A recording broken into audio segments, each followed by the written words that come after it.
Chapter 3. Strange Experiences. Young Munson was destined to learn, ultimately, that he had undertaken an impossible task. The hunter, in the flush and excitement attending the pursuit of game, can form no correct idea of the distance passed, and so he, in attempting to run the shadowy wolf to earth, had traveled twice as far as he supposed. The case is altogether different when the hunter starts to return. It is then that the furlongs become miles, and the wearied pursuer feels disgusted with the enthusiasm which led him so far away from headquarters. When the lad was certain that he had labored far enough on the back track to take him fully to the campfire, he really had not gone more than one-half the distance. Worse than this, he saw from the nature of the ground that he was off soundings. Several times he was forced to leap over openings or rents similar to that into which he had stumbled, and the broadening out of the cave made it out of his power to confine his path to anything like reasonable limits. The appearance of unexpected obstructions directly in his way compelled numerous detours, with the inevitable result of disarranging the line he intended to pursue and causing his course to be a zigzag one of the most marked character. There were no landmarks to afford him the least guidance. In short, he was like the ill-fated steamer caught on a dangerous coast by an impenetrable fog where no observations can be made, and the captain is compelled to go it blind. He was forcibly reminded of this difficulty by unexpectedly finding himself face to face with the side of the cavern. When he thought that he was pursuing the right direction, here was evidence that he was at least going at right angles, and to all intents and purposes he might as well have been going in exactly the opposite course. "Well, things are getting mixed," he exclaimed, more amused than frightened at this discovery. "I never tramped over such a place before, and if I ever get out of this, I'll never try it again." But there was little cause for mirth, and when he had struggled an hour longer, something like despair began to creep into his heart. Worse than all, he became aware that his torch was nearly exhausted, and under the most favorable circumstances could not last more than an hour longer.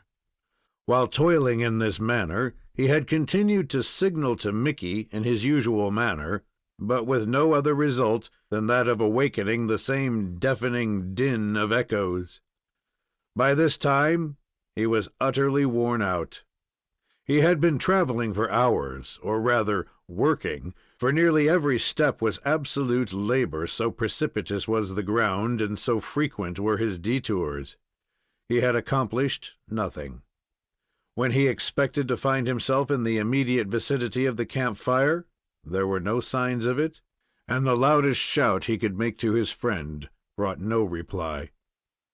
This fact filled the mind of Fred with 100 misgivings. He had given up the belief that it was possible for Mickey to remain asleep all this time. He was sure the night had passed, and great as was the capacity of the Irishman in the way of slumber, he could not remain unconscious all the time, and then nothing seemed more probable than that he was placed forever beyond the power of response. If a dozen Indians quietly let themselves down through the opening during the darkness of the night, they could easily discover the sleeping figure and dispatch him before he could make any kind of resistance. It was this fear of the Indians being in the cave that made the lad apprehensive every time he gave utterance to his signals. He believed they were as likely to reach the ears of the Apaches as those of Mickey, and his faith of the extraordinary shrewdness of those people was such that he did not doubt but that by some means or other they would learn the true signal with which to reply. As yet, however, no such attempt had been made, so far as his ears informed him, but his misgivings were none the less on that account. What was the use of their taking the trouble to answer when he was walking directly into their hands? There was a cowering, shrinking sensation from his own noise, caused by the expectation that a half-dozen crouching figures would leap up and swoop down upon him. The darkness remained impenetrable, and as Fred toiled forward, he was continually recalling the words of Byron, which he had read frequently when at school, and had learned to recite for his father. He found himself repeating them, and there was no doubt that he realized more vividly than do boys generally of his age the meaning of the author. The world was void. The populous and powerful was a lump, seasonless, herbless, treeless, manless, lifeless, a lump of death, a chaos of hard clay. The rivers, lakes, and ocean all stood still, and nothing stirred within their silent depths. Such fancies as these were not calculated to make him feel particularly comfortable while carrying the torch.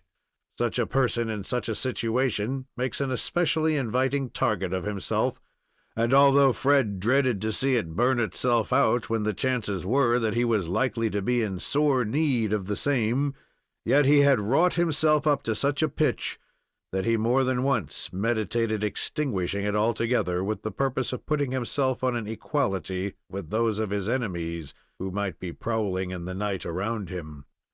"I wonder whether Mickey would be more likely to hear my pistol than a shout or whistle," he said, as he drew the weapon from his belt and held it up to inspect it in the light of the flaring torch. "It seems to be all right, although there's no telling how long since it has been loaded. Here goes." With this, he pointed the muzzle toward the cavern and pulled the trigger. The response was as prompt as though he had charged the chamber but a short time before, proving not only that the weapon was of the best quality, but that the ammunition was equally so, and the slight moisture that characterized the atmosphere of the cave had not been sufficient to injure the charge. It seemed as if he had fired a cannon, the echoes rolling, doubling, and repeating on themselves in the most bewildering and terrifying fashion. Fred could not understand how it was that such a pandemonium of sound could escape filling the subterranean world from one end to the other, and so he sat down on a ledge of rock to listen for some reply from his friend. It was several seconds before the trickeries of nature in the way of echoes terminated and matters settled down to their natural quiet. And then, when quiet came again, it was like that of a tomb. Deep, profound, and impressive. The bent and listening ear could detect nothing that could be supposed to resemble the noise of the cascade which had excited his wonder when he was stretched out upon the ground directly above it. "This must be about 40 miles round," he said to himself when he had waited for the reply until convinced that it was not forthcoming, "and I have strayed away altogether." The luxury of rest was so great after his long, wearying toil that he concluded that he might as well spend a half-hour in that fashion as in any other. The echoes and pains of his bruises had departed, or more properly, perhaps they were consolidated with the aches and pains following upon the overtaxing of his limbs. "Oh, dear, how tired I am!" he sighed as he stretched out his limbs. "It seems to me that I won't be able to walk again for a week. I must rest a while." His fatigue was so great that he was not conscious of any desire for food or rest. "Maybe I will need that torch more after a time than I do now," he added, as he looked listlessly at it. "It seems good for a half-hour yet, and I don't want it." With this, he thrust the burning end in the sand at his feet and held it there until it was entirely extinguished, and he was wrapped again in the same impenetrable darkness. So far as possible, he had become accustomed to this dreadful state of affairs. He had been viewing and breathing the atmospheric blackness for many hours, although it may be doubted whether one who had spent so much of his life in the sunshine could ever become accustomed to the total deprivation of it.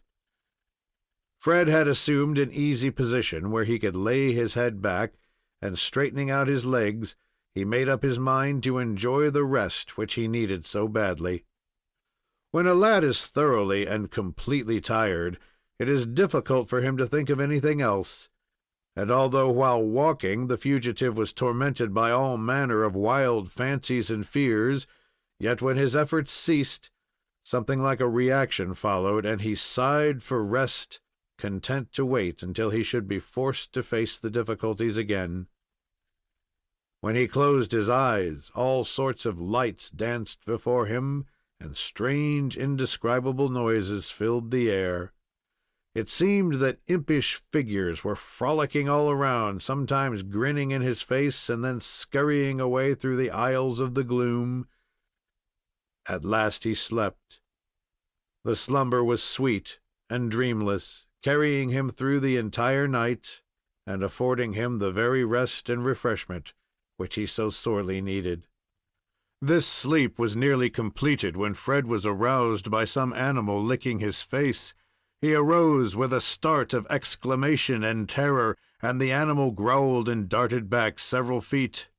A pair of gleaming eyes flashed in the darkness, the same pair which he had seen before. The wolf had come back to him. Fred drew his revolver with the purpose of giving him a shot, when he reflected that it would be wisdom not to kill the animal until he was forced to do it in self-defense.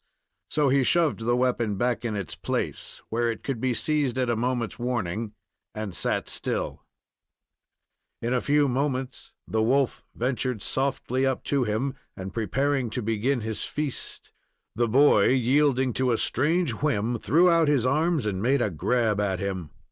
The affrighted creature made a leap to escape the embrace, and Fred grasped his tail with both hands. This made the wolf wild with terror, and away he leaped. The boy hung on, running with might and main in his efforts to keep up. The brute, not knowing what he had in tow, was only intent upon getting away, and he plunged ahead as furiously as if a blazing torch was tied to his tail.